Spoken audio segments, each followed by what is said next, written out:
देखिए आपण तो जानते हैं ओटीएम कॉलोनी अंचल एटा गोटे विवादी अंचल ये कौन डेवलपमेंट वर्क होनी स्वास्थ्य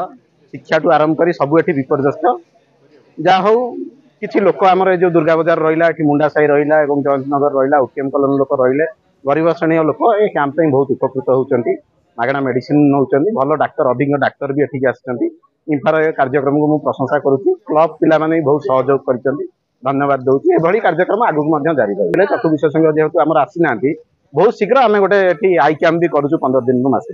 इंफा तार सीएसआर आर्म जोटा वंशीधर इलापंडा फाउंडेशन अच्छी बीआईपीएफ कहूँ विभिन्न कार्यक्रम से कर डेवलपमेंटाल काम हो आप स्वास्थ्य